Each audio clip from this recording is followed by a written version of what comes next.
Hi, Tommy Heffernan here, veterinary consultant with Precision Microbes. We're back for episode number 5 of What's the Story. We're actually out here on a farm in County Carlow with ABP. It's a demo farm, a demonstration farm. We're going to meet with Stephen Connolly, the sustainability manager, and some of the team from ABP, where we learn a little bit about what they're doing here on farm in the dairy to beef side of things, how they're rearing calves, why they have a demo farm and why it's important to their customers, and a little look into the future as well. Come on and join us.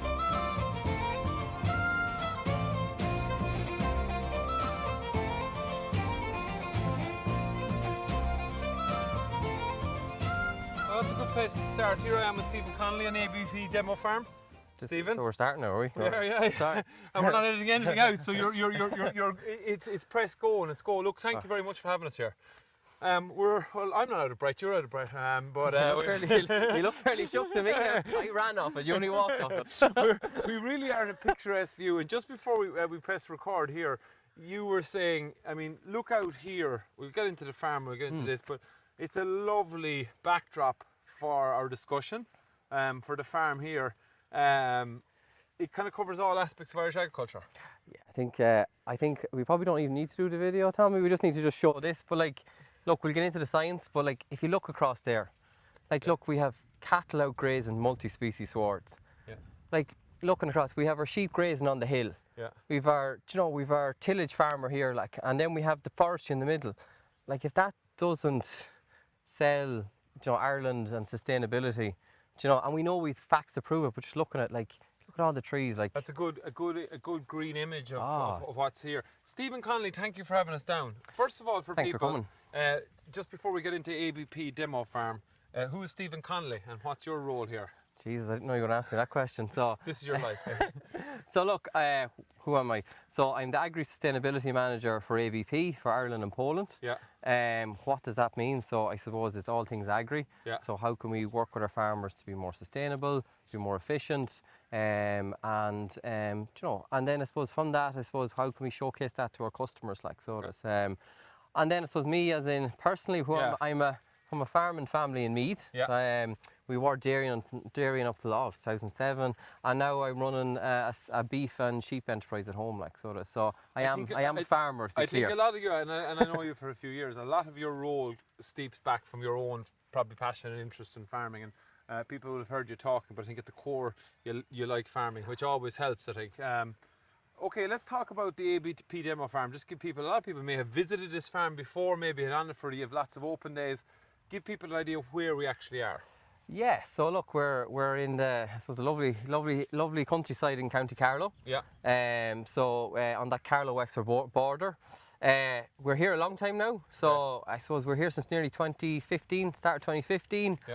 And I suppose why have ABP got a demo farm? It's probably a good question. So at the time, we seen that the dairy herd was going to expansion with quotas, which we want to understand how is that going to impact our suppliers, to our family farmers, how is it going to impact us as a processor in terms of quality, and how is that going to impact the customer. And so the other part was, we see at the time with the dairy herd, when they were selecting their beef cattle, what beef bull to use in their dairy herd, it was on this easy calving, short gestation. All about fertility, all about build production. And no selection on the beef farmer, like, so. Okay. So I suppose that's what drawing our attention to it. We're always behind research innovation. We want to get underneath it, get some facts, and look, did we think it would still be going 8-9 years later? No, but I think that's a testament of all the good stuff that we're doing here. And at the backdrop there, you probably would have seen at the start, and we'll see in some of the footage, the farm is down there. Yeah. It's a family farm, it's a partnership farm, isn't it? So explain to me a little bit about, this isn't a ABP property, it's very much a normal commercial farm, family farm. It was something that we really felt strongly about when we started this. Like, it couldn't be this state-of-the-art bells and whistles farm, because look, my own farm at home, now I'd love to have this farm, but again, it's a good functional farm, and so anything that could be adopted on this farm, we wanted to make sure that any farmer, any family farm could take that up. So it's actionable is the word. So anything could be done here could practically in theory be done on a commercial dairy or a commercial farm, beef or something. And that's what we see when we bring farmers here for the first time, they're like, they can relate to it. I think that's because you don't want to get them turned off, like, so everything that we do here, good and bad. Good and bad. We show it. We make mistakes. Everyone does. We're impacted, like, by the weather, like everyone. And look, it's all about trying to get that information out, what works well and what doesn't work well. Okay, let's start with what's working well. Talk about the genetics and what you're achieving here from a production point of view, and from a dairy beef point of view. What's the system and what's the outputs, the sexy metrics as we call them, the KPIs? How's your performance looking? So look, I suppose what we do here, so it is dairy calf to beef. Okay. And I suppose it's probably important to say everything that we do here can be translated to suckler beef, because it's also very important. But we run a system where we're finishing a 19-month heifer and a 21-month steer. So we buy in calves at 2-3 weeks of age, mix of Angus, Hereford, Limousin, name a breed, we have them. Buy them in at 3 weeks of age, and then we'd rear them right through to try to get that heifer 19 months, steer 21. Our heifers are coming in around 275 kilos, and our steers are about 325 kilos. So and have you seen progress over that period of time in relation to the kill times, dates, outputs of the farm? Yeah, look, I suppose what we were very surprised when we started this first, a lot of people said, geez, you won't be able to finish these animals at this age.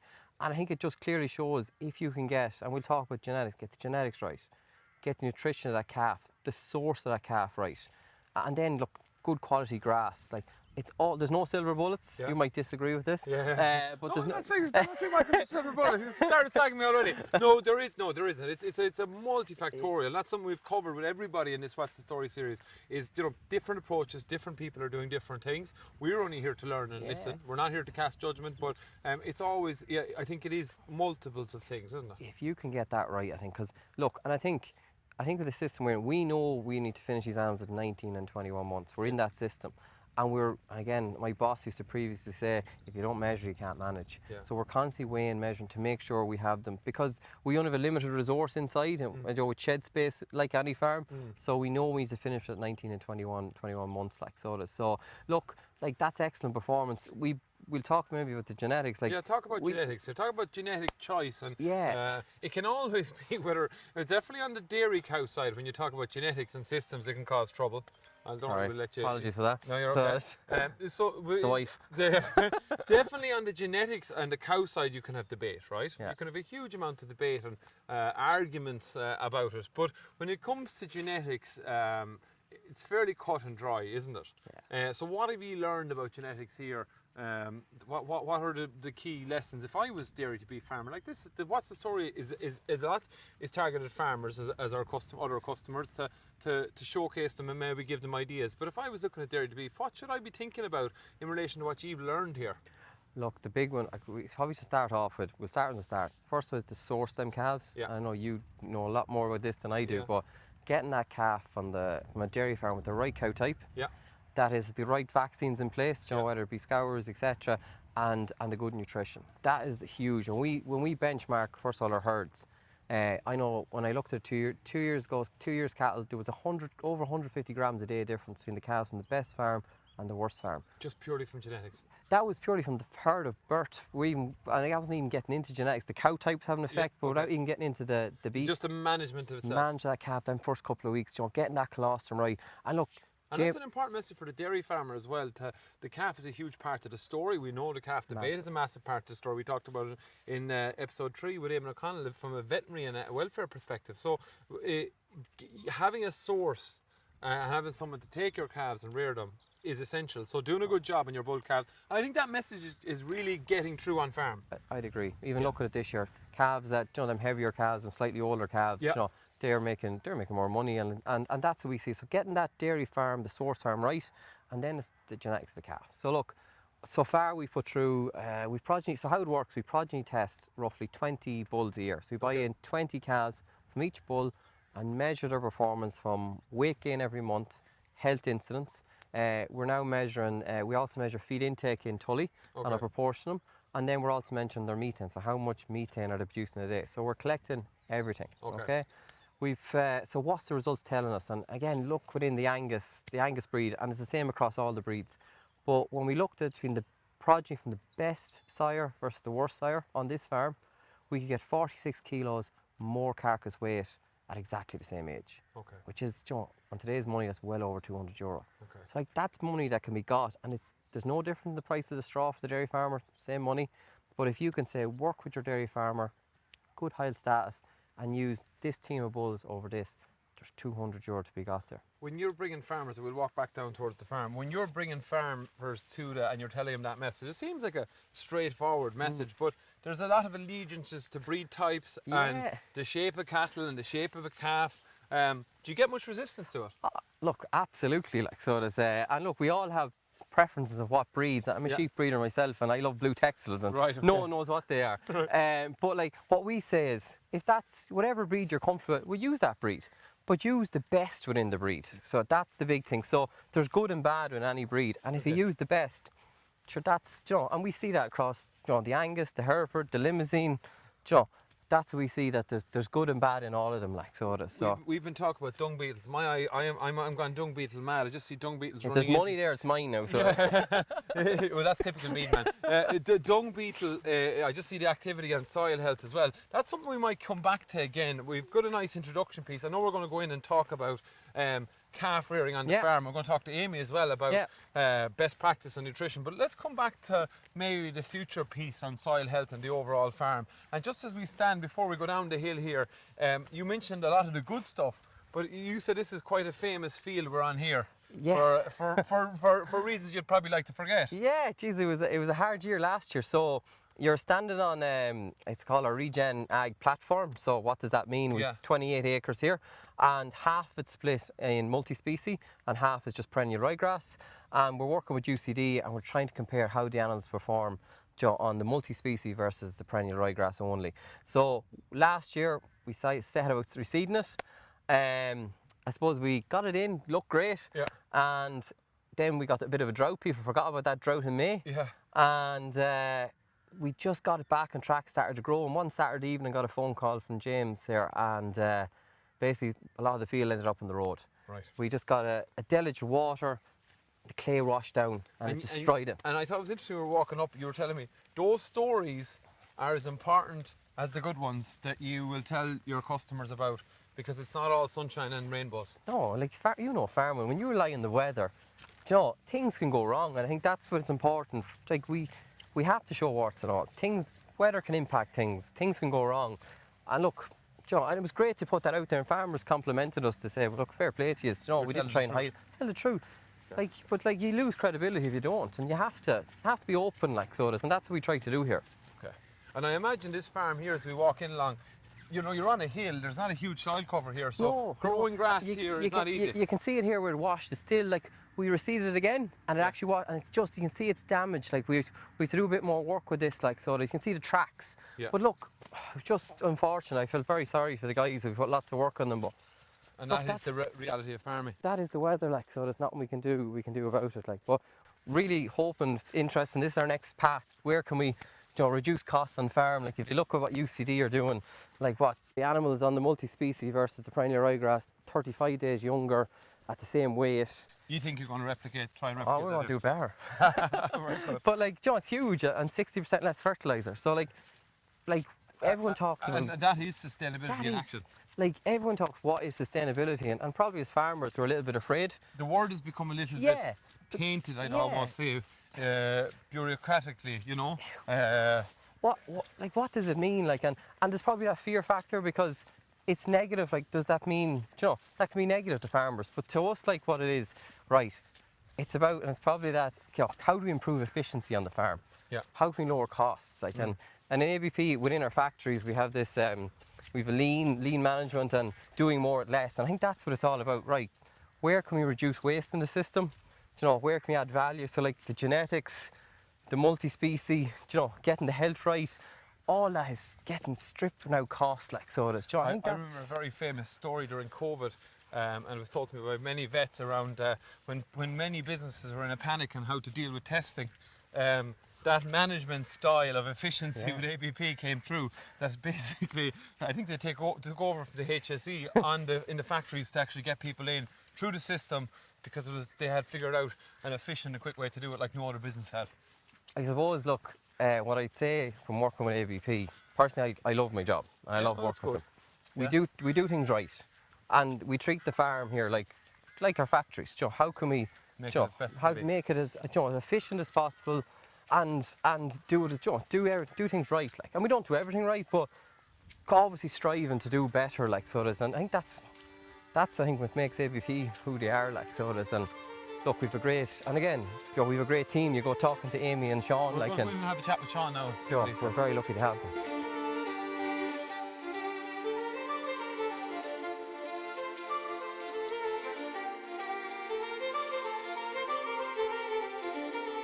My name is Sean Maher and I look after the day-to-day of the ABP demo farm. Sean, you're here quite a while, and I know you from working here and being here, and you're doing a great job with the lads on the farm. I suppose just talk to me a little bit about. You're delighted that I gave you no script, no backup, so I'm going to ask you anything. Off the cuff.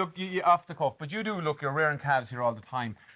Talk to me about, I suppose, the protocols on this farm, because we were chatting with Stephen outside. Yeah. It's very much a commercial farm. It's not a purpose-built farm for calf rearing. Sure, it's not. Yeah, so we have, we really rear the calves in 4 sheds. Okay. 2 of them store straw for the winter. The other one is actually slats for weanings, and the shed we're in now is just a loose straw shed for weanings as well. Because what that means, I suppose, is that if you can rear calves, and there's very healthy, they're good calves here, might get some of the shots of them after some of these calves and pens. If you can rear them here in not purpose-built facilities, that means if I'm a farmer at home and I'm thinking of rearing 20 or 30 calves, and I don't have a purpose-built shed, it gives me at least an opportunity to come here and say, well, if the guys can do it, I can maybe do it. So the fact it's not purpose-built, you've made some adaptations with maybe Yorkshire boarding, etc. It's very obvious there's lots of straw. Did you put extra straw in because we were coming down to camp? Oh no, it's like this all the time. Yeah, no, but so tell me about, I suppose, the protocols, the specific protocols here in the farm from a calf rearing perspective. What age you buy them in, and what are you doing with calves? This is a demonstration farm, but it's also a trial farm. So what we're doing is we're buying calves off the same men nearly every year. So that's a help, firstly. So you know the origin? Know the origin farm. Probably dealing with 20 farmers, 25 farmers. Okay. Buying 400 calves. So we're very heavily vaccine focused here. Okay. Proactive rather than reactive. So the calves are intranasally vaccinated on arrival or 24 hours after? 24 hours after. Okay. Sometimes maybe 48 hours. Now I don't know if that's best practice, but you're letting you let the calf adjust, like, you know, and they'll be getting 2 Pasteurella pneumonias as well over the rearing phase. Okay. Along with your clostridial diseases, and then IBR is looked after. Then we'll say when the calves are going to grass. Okay. Regards feeding and milk feeding and stuff like that, what's the protocol? The calves are coming in here probably around 3 weeks of age. Yeah. They'll be going on once a day feeding once they hit the 28 days. Yeah. Small bit of an adjustment period there. Heavy calves older calves are probably going on it straight away. Okay. All fed once a day here for the last number of years, and I can never really seen us going back, like, you know. Okay. It's working for you. Talk to me about 2% mortality, 400 calves. Like, that's 0.5%. Yeah. So no, that's you're not so far. So far out. Yeah, but you're through a lot of the hard stuff. Yeah. Yeah, I'd like to think we're over it. We're over the worst of it anyway. Okay. It was a tough spring, all right, but it wasn't. Like, it was tough, but we didn't have extreme weather to deal with, like, you know. And one thing I would have heard from you as well, the lads down here themselves are really quick on the mark if there's a sick calf. Yeah. Thermometers out. Thermometer out straight away. There's no calf would be injected here without the thermometer, like. And the other thing I noticed as well is individual feeders. So there's a real emphasis on watching calves feeding. When they come in. And how important is that? Because a calf is coming in, making sure they're getting their so individual feeders. Yeah, so they all have their own compartment. They'll be built up to 3 litres. It's probably the number one thing when you are feeding the calf is to make sure that they are getting their own thing. Like, just because a calf is big doesn't mean he's drinking a lot, like, you know. Sometimes the biggest calves are the slowest feeders, like. Yeah. So that individual attention to calves is key. Definitely, yeah. Plenty straw, space for calves, and this is the end result. Yeah. And when do these calves go out, Sean, on this farm? We'll be hoping to turn out calves maybe in the next week or 10 days. Now, there would usually be calves out by now, but just going by the weather, like, it is cold. It's very cold at night still. Yeah. What we might do as well is maybe allow calves during the day and put them back in at night. Okay. We've done that for the last few years, so kind of controlling their diet too as well. So. Okay, so it's all about consistency, attention to detail. Do you think you have perfected the art of calf rearing? No, I don't think anybody has. Yeah, but it's a continual learning cycle. I don't think I'd be working here if I did either. Yeah, it's about learning, isn't it? Yeah, Very definitely, good. yeah. So we're going to talk to Amy about nutrition next. Thanks, John. No matter.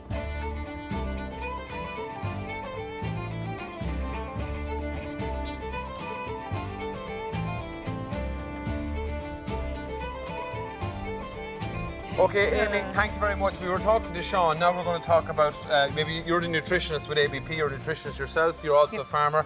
I wasn't allowed to say that you're also a TikToker as well. But thank you very much. Maybe you'd like to introduce yourself to let people know who you are. Yeah, so my own name is Amy Coonan and I'm with ABP on the Advantage programme, so a little bit around advisory, on-farm calls, that kind of thing. Okay. But I've heard you speaking about nutrition. I suppose you're farming yourself. You have a big interest, which always helps, and you're very practical as well. So I suppose talk to me. We talked on this farm to Sean about the importance of it's not. I think make the point again because I think Stephen wanted to make that point that look, it's not a purpose-built facility like many farms. Which means you have to adapt your system. You have to be really practical. You need excellent stockmanship is key, and it's key here. But I suppose from your experience with the farms and your own background in nutrition, what are your kind of top things when it comes to rearing calves? What do you focus on? I suppose consistency is probably one. Is if you can at all have the calves grouped from day one in the same groups they're going to be grouped from until after weaning. If you can have the same person feeding them every day, same routine, same time.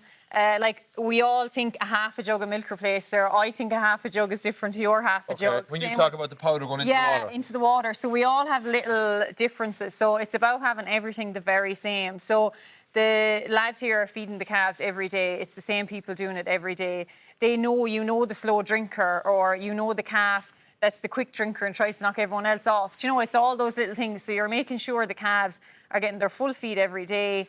And you're looking out for maybe the one that might be a bit off, or you'll know if he's off, or she. Do you know what I mean? So consistency is number one around everything to do with feeding the calves. And then I suppose consistency with the environment. Keep the shed the same. If you normally have the doors open, leave them open. You know, like all that bed in the sheds, where the meal is, loads of straw. Yeah, like the lads here, they're so good for keeping a good deep bed of straw under them.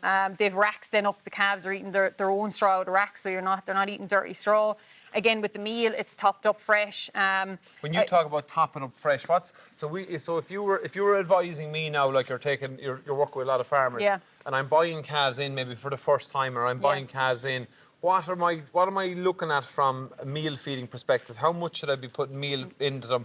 Should I be pellets over muesli? What are you thinking? Yeah, look, there's not a massive difference between the pellets and the muesli. A lot of the reason farmers go for muesli is because it's often full of molasses and it's sugar and the calves will eat it. But a lot of the calf pellets now also have additives in them to make them more palatable. So it's much a preference to the farmer really, which you choose. I suppose the main thing is don't go in with a full bucket of feed and throw it into the top and wait till they've it eaten down. It's the same as if you put a bowl of cereal out on a Monday on the counter and you went to eat it on a Friday, you wouldn't be too keen on it. So if the calf sees that meal there for the full week in a trough, they won't be keen on it. So just top of the ceiling. Little things. So just throw in 1 or 2 scoops every day. You're out feeding them anyway. While they're drinking, throw in your scoop. Keep it fresh. And you'll know then roughly how much the calves are eating as well. You'll be able to kind of keep track of it a little bit better. Do you know, if they've the 2 or 3 scoops cleared, it means they're starting to build up on them levels. So, and try and get them up to that 1 or 2 kilos then as quickly as you can. That's the aim of the game, I suppose. A question you'll always get when you're rearing calves is around milk replacer. And what is a quality replacer? Do I look at price? Do I look at protein? You know, if I 28% protein, there's no limit. What's your kind of golden rule? Again, if I was going to advise, okay, I'm going rearing 10 calves. I'm going rearing 20 calves. Well, what should I be looking out for milk replacer-wise? Yeah, so I suppose the protein, you can kind of aim for anything between 20 and 25%. That's a good, like you need protein to grow the animal. That's number one. The fat then, you're kind of looking around 17, 18, 20%. Fat is very good. It puts a good shine on the calves. It's easy, mix it, and it's good for the health as well of the calf. So they're kind of two of the main things. A milk replacer is actually quite hard to read the label of. So if are they getting harder? Are they getting it is. Even for myself now, it takes a minute to look at it properly and read it. So for a farmer, if they wanted advice, they're nearly as well to come to someone Who's got knowledge, got a knowledge of it and ask, is this good, bad, or indifferent? Because there is it can make a difference, can't it? Oh, huge! Like, and it's expensive. Even a bad milk replacer is expensive. So you want to be buying one that you know the calves. Like, you wouldn't mind spending an extra tenner a bag on milk replacer if you knew you were going to get the gain from it. So it's one of the most important things in terms of quality. Milk replacer is massively important. And then coming up, so I've got over the initial stages. I've got my calves on milk. I've got them on eating meal. And we're actually now coming up. There's a lot of weaning done on farm. So kind of top tips for weaning. Maybe you might mention the importance of water as well as in that. So weaning and water, I suppose. So I suppose weaning, don't be in a rush, I suppose. Take it slowly. It's probably one of the biggest changes in that period is going from getting milk twice a day or once a day to no milk. And you want to make sure the calves are ready. So again, make sure they're eating 1 or 2 kilos, preferably 2 kilos per day, and that will increase as you start to wean them off the milk. Do it slowly. So some milk replacers will have a plan out for you, but just gradually pull them back every day. Like, I'd have no issue with taking a week or 10 days to have calves going from full to none. And even I think sometimes we do it too fast and we drop them too quickly. And they're just not ready. So just really slow, take it really handy with them. And even what I find good is even throw in the feeder. If you've 10 or 20 batches of calves fed already, throw in the feeder to the weaned calves for 2 days with just water.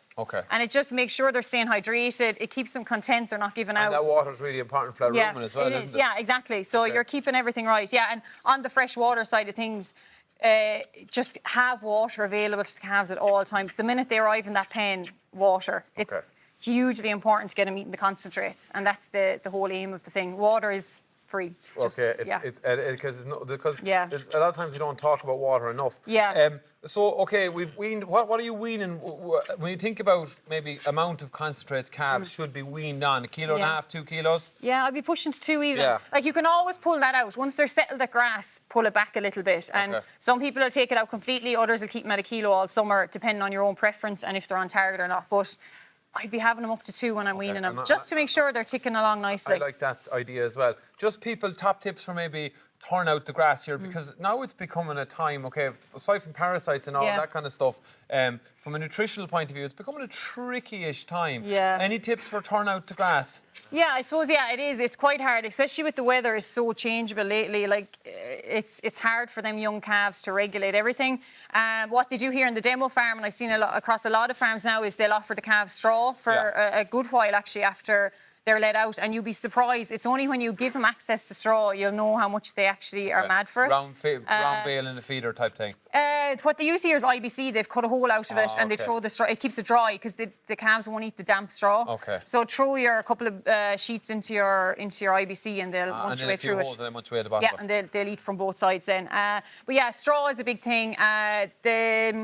The likes of the ad-lib feeders here are quite good for the first couple of weeks because it keeps the meal dry and it keeps them eating it. Because it's often, they're quite slow for the first while to come to the trough twice a day and eat their kilo, so they can be quite good. It's keeping everything consistent, and the grass, don't put them out into a recently reseeded field or a real lush field of grass. Put them out into maybe the hairy haggart that hasn't anything hectic got done to it in the last while, no nitrogen. Just summer scour is becoming a bit of an issue now. So keep everything the same, straw, meal and grass that isn't exceptional quality, I suppose. Well, you're not only advising the Advantage programme, advising here, you're also farming at home yourself. You're very passionate about farming. I suppose to finish up on that, Amy, a lot of it's about the people we're meeting. You're enjoying farming. You're a young person that's enjoying farming. Are you excited about the future of farming? Why do you enjoy farming so much? Yeah, it's good. Yeah, I think it's a great industry to be in. I'm in it both professionally and then myself at home, so I see both sides of it. But yeah, it's lovely. Like, the farming community is fabulous. Like, just you meet so many friends, and it's lovely to go out in the evening and do your bit and get away from it all. You're enjoying farming at home. So perfect. No issues with calves. Oh yeah, everything. The spring went swimmingly, no problems whatsoever, like everyone. But well, look, we got through it anyway. We're still alive. We're still kicking. Very good, Amy. Thanks. I think you gave some great tips. And I'm going to go back out to talk about sustainability this evening. Thank you.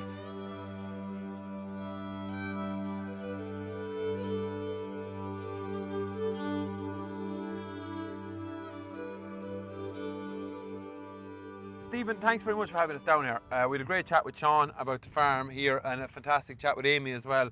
Can I just go there? I mean, people, I've got to know the team, Amy, Sean, yourself. People are very important, the people on the farm here. You mentioned it earlier on. Stock people are key to running healthy farms, and I suppose a bit about your own people here. People are really important in agriculture across the spectrum.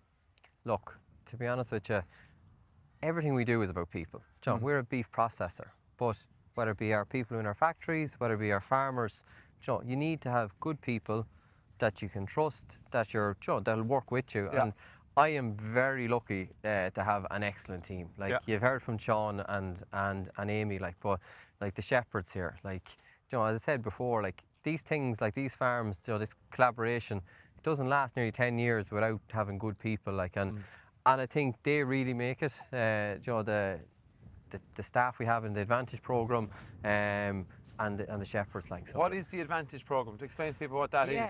So basically, we have this trial farm, and it's doing lots of good stuff we heard about this morning.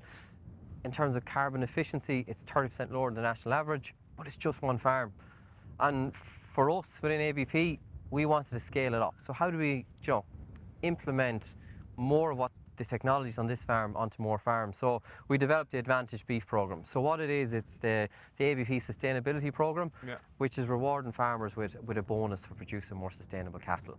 So that was it. And so what we wanted to do, can we help build the relation between dairy and beef farmers? That was one part. Drive the genetics, and it was then implement lots of stuff that's there to drive down emissions. So reducing the age at finish, healthier animals, getting farmers into a system, and the other part is the advice and support. So you heard from Amy, there's also Oisin, Gavin, there's lots of other guys on the team. So give the farmer support, because the science is moving fairly quick, and what we were told to do maybe was best practice 10 years ago may not be now. So we have them farm liaisons on hand. So if the farmer wants to know, for example, this spring we've nearly homed 2,000 calves, where we linked dairy and beef farmers. And again, that's about people building the relationship. So these cattle here, they're going to get you in trouble. Breeds that are performing well. If I'm going to buy my calves, what am I going to go for? Are they all performing well? Not my first rodeo, so it is. I'm not going to say that. I've got in trouble in meetings before.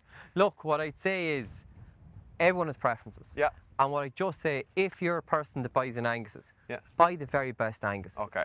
That's what I'd say. Same with Herefords. Look, the Belgian Blues and the Continentals, they do take longer to finish. Okay. And they cost more. So it's all about how much you pay for them as well. Because you can pay for dear gold.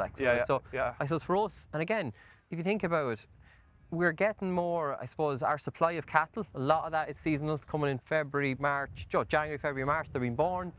We need a mix of different breeds that we have cattle all year round, because otherwise I can go on holidays for 6 months of the year. So it is important. So we need a range of different breeds to be able to have that supply And talk to me, because you will have an insight into the farming, this farm here, processing, but what's the future of beef consumption like? I mean, I'm an advocate for beef and animal protein from a human health perspective, not just because I'm biased in the industry. On episode 4, I joked, you have to go onto Instagram now, and all the cool influencers in the human health and performance space are all talking about animal protein again. So that looks good. But you would have an insight into where is beef production going in the future? What do farmers need to be thinking about? We mentioned a lot of it today about sustainability, grazing efficiency, etc. But what's the consumer want? What's the future look like?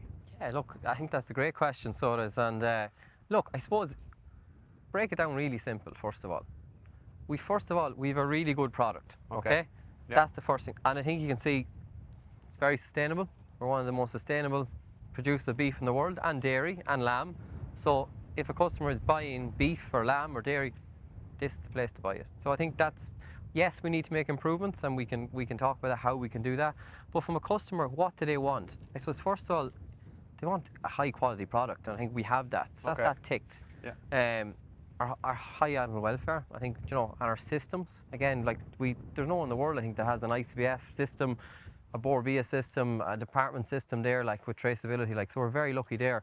In terms of consumers, they're still going to eat beef. So it is. We have a population that's growing, and they will want to eat beef. Some countries might eat some less beef, but there's still going to be more beef produced. And I think, look, us, as we export 90% of our beef, we need to be there on the forefront of that, to ensure that they purchase Irish beef over some of our competitors. And I think we have a great you know, like in terms of the carbon, the environmental, the welfare. We have a good story. We have a super story to tell, and that's something we sometimes forget. Like so, but and ABP, we know that.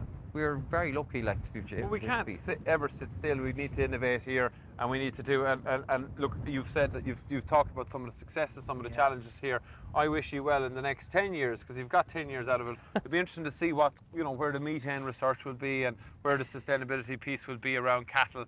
We're getting close to maxing out in genetics. Maybe, I don't know. Is there a max? Look, so there's always genetic improvement to be made. I think it's the starting point, but again, it's not. Again, that's the starting point. But you know yourself, you can buy the fast car, and instead of we'll say your diesel Jeep, like, so and it's the be all and end all, and then you put petrol in it.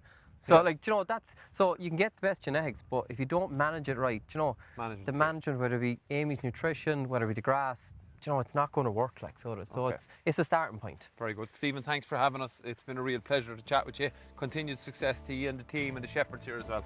Yeah, listen, it's great to have you, Sodas, and you weren't too hard in the questions. Anyway. No. We'll wait for the edits. I'm going to end on a soft tone. It's hard for me, but if you actually look, this is where you want to see, like, nearly every calf here is lying down.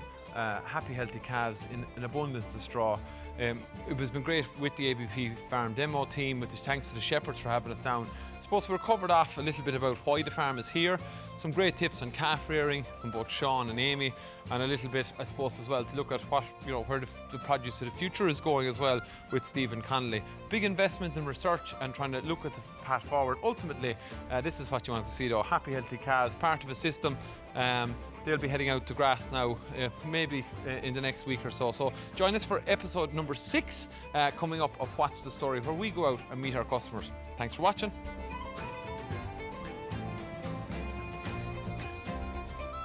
Hey, welcome back to episode 6 of What's the Story. And today's a big change for us. We're here in Starfield Stud, part of Compass Stallions, with Micheál Orlandi, a guy who's involved in the industry for a long time, knows about stallions, breeding, passionate about what he does. Look, there's a lot of buzz in the air. There's a lot of reasons why the market is the way it's gone. And the fundamental reason is the demand just sits in there currently.